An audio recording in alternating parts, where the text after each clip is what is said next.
Bien-aimés dans le Seigneur, je vous salue dans le nom tout-puissant et précieux de Jésus-Christ de Nazareth. Que la paix et la grâce du Seigneur soient avec vous. Amen. Notre Dieu est merveilleux. Comment ne pas le louer? Comment ne pas l'adorer? Il nous fait tellement du bien. Alléluia. Aujourd'hui, il veut fortifier une personne. À travers de cette petite vidéo, quelqu'un sera fortifié, quelqu'un sera certainement réconforté. Amen. Nous allons dans le livre de Jean, chapitre 7, à partir du verset 14. Je lis la parole de Dieu avec respect. Vers le milieu de la fête, Jésus monta au temple et il enseignait. Les Juifs s'étonnaient, disant, comment connaît-il les Écritures, lui qui n'a jamais étudié? Jésus leur répondit, ma doctrine n'est pas de moi, mais de celui qui m'a envoyé. Parole du Seigneur. Alléluia. Bien-aimé dans le Seigneur, les gens ne t'ont jamais considéré parce que tu n'as pas fait d'études, parce que tu ne sais pas t'exprimer, tu ne sais pas formuler une phrase correctement, tu es incapable de t'exprimer. Alléluia. Et donc les gens se moquent de toi. On ne peut pas te donner des responsabilités parce que ils n'ont pas confiance en toi. Tu n'as peut-être pas fait les mêmes études qu'eux. On t'a jamais vu faire quelque chose. C'est toujours oui. Tu ne donnes jamais ton opinion. On te dit quelque chose, tu dis oui. Voilà. Ou bien tu dis non, mais tu n'argumentes pas. Comment est-ce que les gens vont te considérer? Ils vont se moquer de toi parce que qu'est-ce que tu apportes? Tu n'apportes rien. Les gens avaient limité, les Juifs avaient limité Jésus comme quoi? Comme charpentier. C'est pas un charpentier qui viendra nous apprendre la parole, c'est pas possible, c'est pas lui qui viendra nous enseigner. Mais malheureusement, le contraire s'est fait. Et il y a beaucoup de personnes qui vivent cette réalité. On ne te considère pas parce que tu ne parles pas, parce que tu n'es pas au même stade que vous n'avez pas le même niveau social, alors on te rejette. Mais un jour, on aura besoin de toi. Un jour, tu seras la personne qu'on ne pourra plus se passer. Il faut que ce soit toi ou personne d'autre. J'aimerais dire quelque chose. Les hommes sont méchants. Nous sommes méchants entre nous. Et moi, je vais toujours parler des chrétiens parce que je suis chrétienne. Alléluia. Ah, comment connaît-il les Écritures? Celui qui est toujours en train de scier le bois. C'est lui qui viendra nous enseigner. Oui, c'est lui qui est venu vous enseigner. C'est toi qui vas les enseigner. Alléluia. Ah, notre Dieu est bon. Mais un jour, ils te diront, viens, on a besoin de toi. Et tu vas partir. Ils vont te donner un travail à faire. Ils te le donnent, mais en se moquant de toi, en se disant, il ne va pas réussir. C'est un test. Mais tu les étonnes. Tu les étonnes. Comme Jésus a étonné les Juifs. Alléluia. Bien-aimés dans le Seigneur, vous savez, les témoignages que je donne, c'est moi-même. Je les ai vécus et je sais comment nous sommes, nous les chrétiens. J'aimerais dire à quelqu'un ici, ne te laisse pas influencer par qui que ce soit. Que la position d'une personne ne t'influence pas. Amen. Jésus, pour les Juifs, il était charpentier. Il avait l'Esprit de Dieu en lui. Il avait la sagesse. Quelqu'un qui connaît sa valeur ne fait pas le bruit. Il ne fait pas de bruit. Ce sont ses œuvres qui vont parler. C'est sa manière d'agir qui va parler. Mais les autres aiment se montrer. C'est moi, c'est moi. Moi je fais ci, moi je sais faire ça, moi je sais ceci, moi je sais cela. Bienvenue dans le Seigneur. Ah là là là là. lorsque l'homme de Dieu avait commencé à nous donner 15 minutes pour exhorter, donc il choisissait ce qui avait été consacré, il a dit maintenant vous allez exhorter, donc il nous donnait 15 minutes, 15 minutes. Nous sommes appelés, certes, mais Dieu ne nous utilise pas de la même manière. Amen. Nous pouvons avoir le même thème, mais prêcher différemment. Et chacun a son tempérament. Il y a des personnes qui prêchent calmement. Il y a des personnes qui prêchent en occupant toute la chair. Ils vont sauter à gauche, à droite et tout. Et ça plaît aux gens. L'homme de Dieu est fort, il est puissant parce qu'il saute, parce qu'il crie. Toi qui viens, qui prêches calmement, oh, elle va nous endormir ou il va nous endormir. On ne comprend jamais ce qu'il dit. La personne parle trop doucement. Ah, c'est parce que tu parles doucement. C'est-à-dire que tu ne sais pas prêcher ou que tu ne connais pas la parole. Mais personne ne connaît la parole. On apprend tous les jours. Si tu viens déjà avec cette idée que elle va m'endormir, cette personne, ou il va m'endormir, ça veut dire que tu n'écoutes plus le message. Tu viens, mais tu vas t'endormir parce que tu as professé, tu as prophétisé que tu vas dormir. Et donc, même si le message est intéressant, tu n'as rien compris. Tu es venu pour dormir parce que c'est elle qui elle fait dormir les gens. Après, tu dors. Vous savez, un jour, l'homme de Dieu voyage. Il laisse un programme.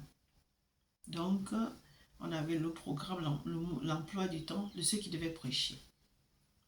Mais tout le monde voulait imiter comment l'homme de Dieu prêche parce que c'était un homme chaud et tout. Tout le monde voulait l'imiter. Ça veut dire que vous n'avez plus de personnalité.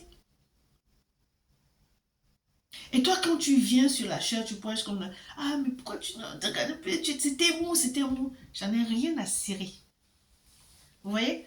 Et un jour, il y a un frère qui est passé. Le message, c'est vrai que bon, il s'agitait, mais le message était un bon message. Franchement, il avait bien prêché. Puis c'était un gars chouette, il avait bien prêché.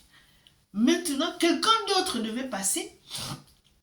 Et il y a un frère qui vient lui dire, tu as vu comment il a prêché, hein, il faut aussi faire comme lui. Oh, mais je me suis emportée comme si c'était moi. Je lui ai dit, on n'est pas là pour imiter les gens. Si la manière dont ils prêchent ne te convient pas, eh bien, tu sors. Point. Tu sors. Tu n'es pas là à venir dire aux gens, prêche comme ça, prêche comme ça. Non, je suis désolée. C'est pas parce que tu cries, c'est parce que tu sautes que tu as bien prêché. Donc, toi que les gens... Excusez-moi.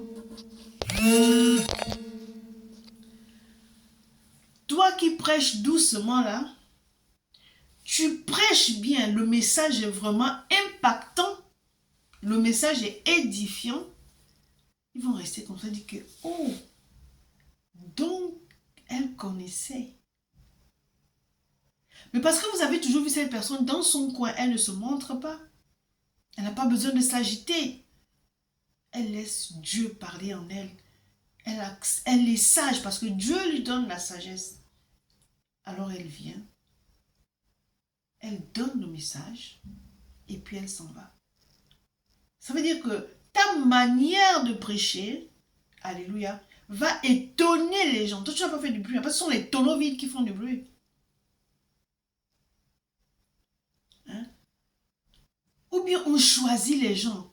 Tu vas modérer. Ah non, non, c'est pas modéré. Quand elle modère, c'est... Ah non, non, ça fait dormir. Regardez. Toi, tu viens pour le show ou tu viens pour écouter la parole de Dieu pour être édifié. C'est comme ça que beaucoup passent à côté de leur bénédiction parce que tu viens déjà en jugeant l'autre. Ces juifs-là étaient étonnés de voir Jésus leur prêcher la parole. Ils étaient étonnés parce que pour eux, Jésus c'était un charpentier tout simplement. J'aimerais dire à quelqu'un ici que ne te laisse pas influencer par les dires des hommes. Les gens parleront toujours, et les gens ne parleront jamais du bien de toi.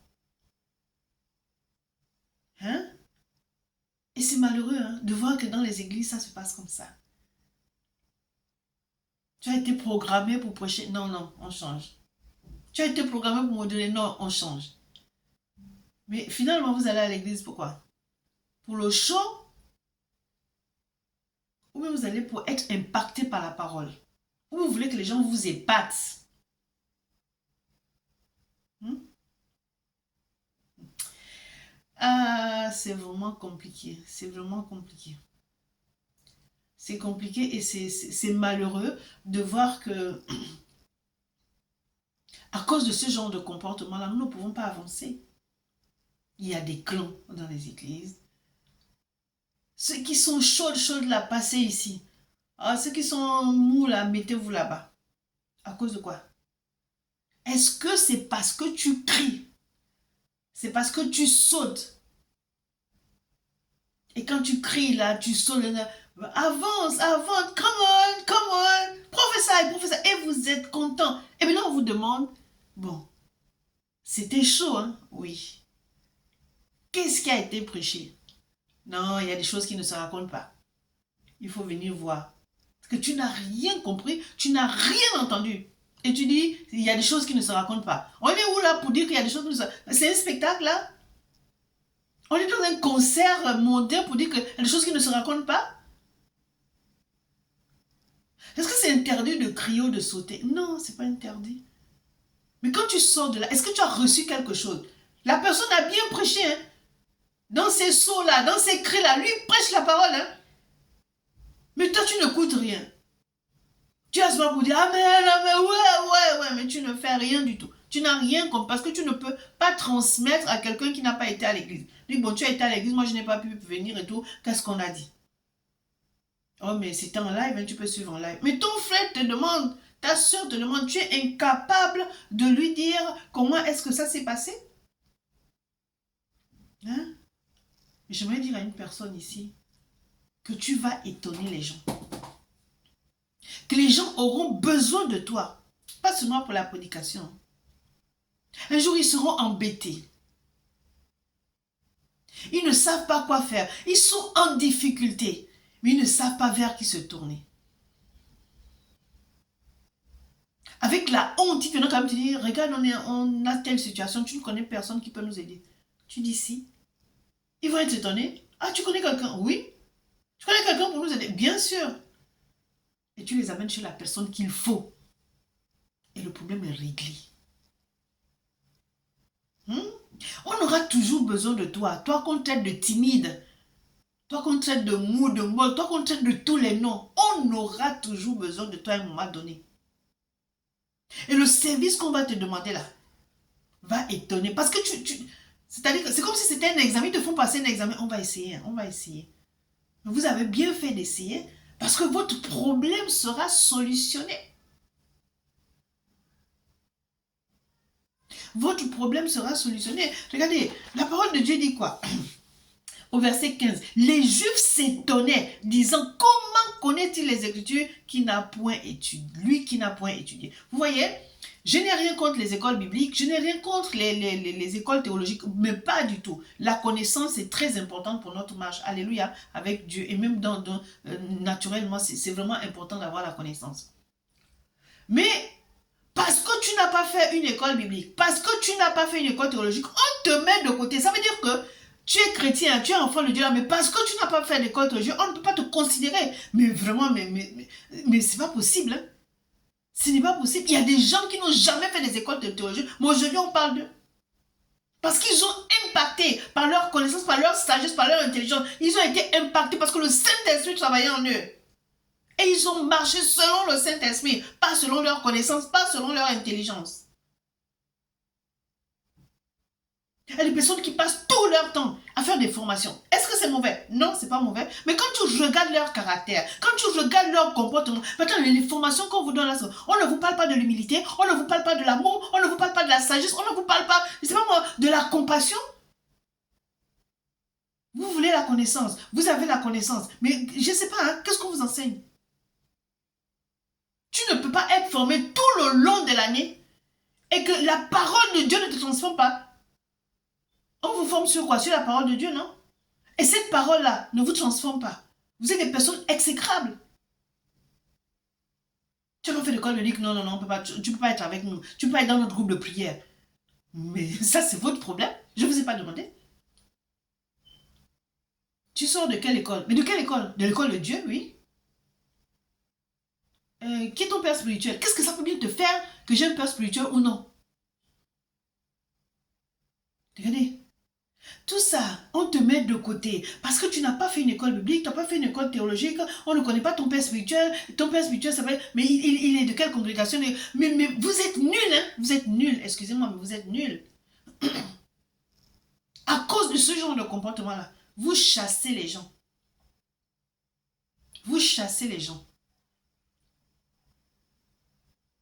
Tu vas dans une conférence, on te demande, c'est quoi ton ministère? Ben, tu dis, tu es situé où? Est-ce que tu as une église? Mais ce sont des questions, mais tu te dis, que qu'est-ce que je suis venu faire là? Qu'est-ce que je suis venu faire là? Donc, si je n'ai pas de place spirituelle, je ne suis pas considérée. Mais je n'ai pas envie qu'on me considère. Si je suis considérée par Dieu, c'est le plus important. Si mon Dieu m'aime, c'est le plus important. Est-ce que les gens sont obligés de m'aimer? Non.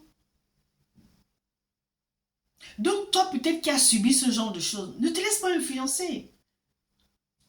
Toi, influence par ta sagesse, influence par ton calme, influence par l'amour que tu portes aux gens, influence vraiment, mais pas par ce genre de comportement. Parce que tu calmes, on ne te considère pas. Mais c'est ton calme-là qui les fait fuir. Parce qu'ils ne peuvent pas parler avec toi. Tu ne leur donnes pas accès. Alléluia. Tu ne leur donnes pas accès. Et ils pensent que c'est parce que ce sont eux qui ont décidé de ne pas te choisir. Ce sont eux qui ont décidé de ne pas parler avec toi parce que tu es calme. Mais non, c'est ton calme qui les influence. Tu es né pour influencer. Tu es né pour dominer. My God. Les gens diront, mais c'est qui cette personne? Alléluia. Et le verset 16 dit, Jésus leur répondit, ma doctrine n'est pas de moi, mais de celui qui m'a envoyé. Vous voyez? La doctrine n'est pas de lui, mais de Dieu. Est-ce qu'il avait besoin de faire du bruit que parce que ma doctrine vient de Dieu, il faut que vous m'écoutiez, il faut... Non, non, non. Il a pris le livre, il a lu, il a prêché. C'est tout. C'est-à-dire que ce sont tes actes-là, tes œuvres-là qui vont étonner les gens. Donc que les gens t'aiment, ils ne t'aiment pas, t'inquiète. Que les gens t'invitent ou ne t'invitent pas, est-ce que quand Dieu t'a appelé, il t'a dit que il faut que tu partes dans toutes les invitations, mais attends-toi toujours des invitations? Non, tu as un travail à faire. Tu as un peuple qui t'a donné. Occupe-toi de ce peuple-là. Qu'on t'invite ou qu'on ne t'invite pas, tu n'en as rien à faire. Vous savez, ça m'énerve tellement de voir. On est sur la chair. Oh, la manière dont on va prêcher l'amour. Oh, my God, my God, my God, my God. La compassion, le pardon, la repentance. Mais sortez de là. Mais vous êtes des personnes pas possibles. Je sais de quoi je parle. Je sais de quoi je parle. Attends, est-ce que même la manière dont tu te comportes, toi qui as un père spirituel, toi qui as des mentors, toi qui as... Je ne dis pas que c'est pas moi. C'est bien d'avoir des protections spirituelles, c'est bien d'avoir des gens qui vous suivent et tout, c'est très bien. Mais est-ce que ces gens-là savent même comment vous vous comportez? Devant eux, c'est daddy, papa, c'est des courbettes de ceci, mais sortis de là, vous êtes des personnes exécrables. Donc, bien aimé dans le Seigneur, toutes les personnes là qui ont la connaissance et qui se montrent et tout, hormis cette connaissance, sortis de cette connaissance, ce sont des personnes qui ne peuvent même pas impacter. Qui ne peuvent pas impacter. Je parle de leur comportement.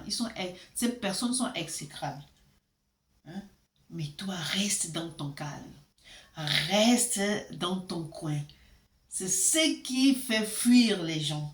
Et c'est parce que tu es calme, c'est parce que tu es sage qu'on dit que tu ne connais rien, qu'on dit que tu ne sais rien et que tu n'es pas une personne qu'on peut inviter. Mais ça, c'est pas ton problème. Marche avec le Saint-Esprit. C'est lui qui te conduira. C'est lui qui te fera rencontrer des personnes qui te comprennent. Et bien aimé, c'est-à-dire que c'est ton calme même qui étonne. Tu n'as encore rien dit, mais tu étonnes. Pourquoi cette personne est calme? Les gens veulent savoir pourquoi tu es calme. Les gens veulent savoir pourquoi tu ne parles pas. Les gens veulent savoir pourquoi tu ne sors pas. Quel intérêt? Qu'est-ce que ça peut bien te faire? Alléluia. Je marche selon mon Père. Si mon Père me dit va à gauche, je vais à gauche. Si mon Père me dit va à droite, je vais à droite. Si mon Père me dit tu restes là, je reste. Jésus a dit, ma doctrine n'est pas de moi, mais de celui qui m'a envoyé. Donc il ne faisait rien de lui-même. Et c'est ce qui va étonner les gens. Alléluia. Que Dieu vous bénisse. Amen.